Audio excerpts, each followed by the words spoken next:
Takes on Sharp, and Surlock threatens to finish it here. It hit Carlton Palmer. Well, again, they just side through the defence, didn't they? Just as well for England that he didn't see the man on his left. It was clear earlier. But again, I thought he might chip in from here, but he's actually just gone for the power, probably thinking Chris Woods was going to make his grounding goal. Well, look at the crowd there. It's a corner to Norway.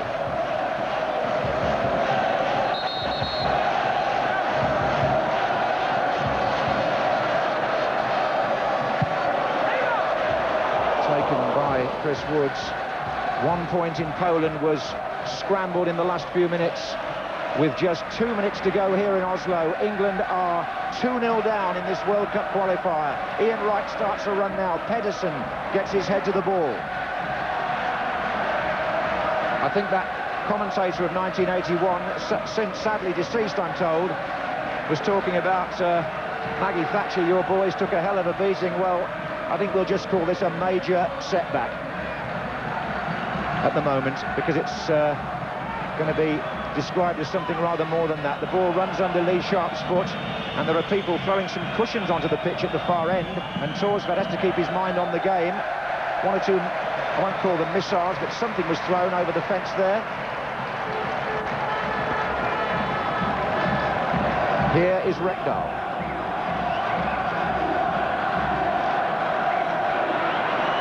Clough. Offside given. Well, I look at the watch here, Trevor Brooking, and I see that we are in the last minute of the game, the 90th minute, and England show no signs of a revival. No, I think the revival hopes went when that second goal went in at the start of that second half, because they were 1-0 down. Norway were just on the up before half-time. The second goal then, and they've just sprayed the ball around, grown in confidence, and England, like on that occasion there, just squandered possession so often. Well, the Hungarian referee will determine whether there's any stoppage time to be played. This is Nigel Clough. He's looking for Ian Wright. Here's Rekdal. And still Norway cruising at 2-0. Bohinen. Outside on the left goes Stig-Inge Bernabei there, even attacking from fullback at this late stage. Rekdal, look, they've got another man on this side. It's Flew.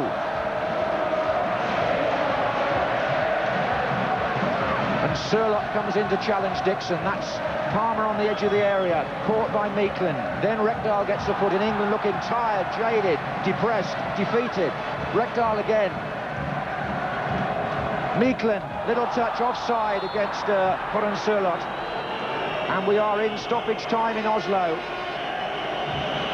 And England's prospects for qualifying for the United States of America next year really in jeopardy now. Header on was by Ferdinand. Cleared there by Flew.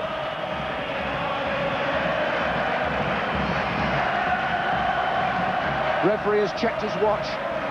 Surlock. Palmer. Rekdal's tackle, a good one. Leonardson, the man whose goal just before half-time really turned this match in favour of Norway. Egil Olsen, the coach, over on the far side, looking at his watch, and the crowd ready for an enormous celebration here. Oh, it's a slip up there, though. This is Clough.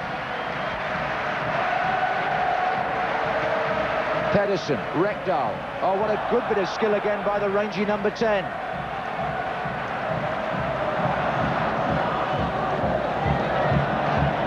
And again it's Rekdal. Well, we're playing now the 3rd minute of stoppage time. This is Haller. And Haller goes for a return. It's the Oldham fullback chipping it in, and Woods has turned it over the bar. And 48 minutes he's played already in the second half. The referee is certainly putting the celebration on ice for Norway, but surely it's over for England now. It's a corner.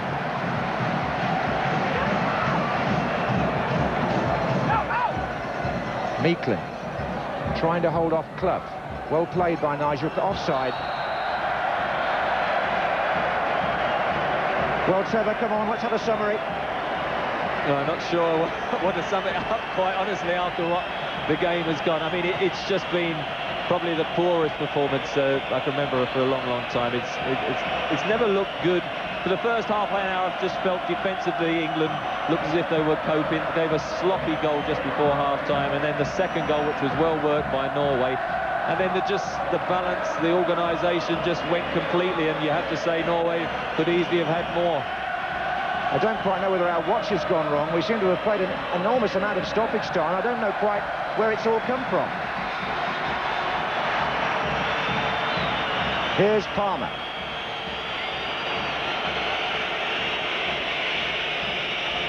And a chance here for Platt. And Torsbeck coming out. And the offside flag was up. But the main concern has to be we've looked predictable, haven't we, compared with the Norwegians, and we should be passing the ball and showing a bit more skill and flair than we've ever got near this evening. Well, they've given us 49 minutes in the second half to try and turn the match round. It's Norway 2, England 0. And the referee has his whistle to his lips, and Norway have beaten England in Oslo in the World Cup for the second time, but probably more comprehensively than the first time in 1981. England absolutely down and out, devastated and defeated, and Norway triumphant. They can't believe what they've achieved. 2 goals to 0, and it could have been more. England had their chance to get one back on 2 occasions and failed, and once that happened, then the celebration started, and the King of Norway, King Harald, standing there applauding his country's team, and Sir Bert Milicic, grim-faced, my goodness me, he's got some thinking to do now, as indeed has everybody connected with English football, because that defeat is in danger of meaning that England may not qualify for the World Cup after all. Only 1 point from these 2 matches over the last few days, when it was thought that 3 was needed, 2 would have been borderline. But defeat here in Norway has put our prospects very much on the minus side of the equation, and the stadium full of noise as Norway celebrate one of the greatest nights in their football history, probably in their sporting history, and they milk the applause of the fans. And England have gone to the dressing room, and I'm afraid, from our point of view, that's the end of the evening, and Norway do a lap of honour. The final score in Oslo, you saw for yourselves what happened. Norway 2, England 0.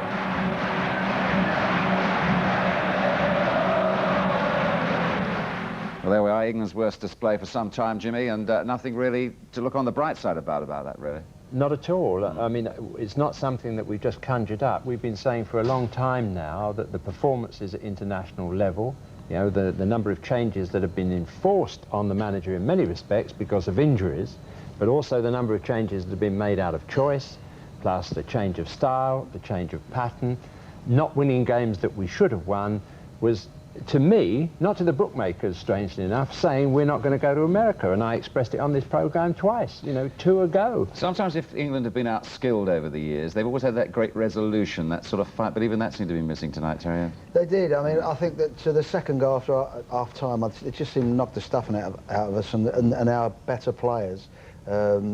They didn't really come to the front and command like you would expect them to do, and that was disappointing. And really, I think the system of play, was a disappointment, because it was a complete change on such a vital game. 1-0 down at half-time, and then the killer blow, and that's right. Here it is again. Yeah. Well, we've looked at this, and as you have at home, and Terry and I think the goalkeeper should have stood up. I mean, it is a wonderful dribble. He's pacey, he comes in, and as you see in the end, he puts the shot on target. But if the goalkeeper stands up, there's the run. Well-timed run on the outside, but look at that angle. Put his hands up late, as against standing with his hands up and standing tall. It was a pretty fierce shot, though, wasn't it? I mean, it's a terrific shot. His hands are low. It hits you, though. It hits you. If you stand up like that, it hit him straight in the face if he stood up. No, those techniques are used on the training ground. You would say, stand up, stand up, stand up, and he can't score from there. And what happens? Down. He didn't stand up. Yeah. Now, if players make fundamental mistakes like that, the score does change. Now, Des Walker was beaten a bit for pace there again. I mean, that's one of the problems that's gone wrong for England. Well, he came at him very quick with the ball, and there was a guy running outside it with a lot of pace. He should have left the ball and gone with the runner. He waited. The ball's played by him, and he's not able to turn. Yeah. He turned. He's too late by the time he actually retrieves his position. I think people will be interested in the table, actually. We should show you the table of what it actually means for England now. They've got 3 games left.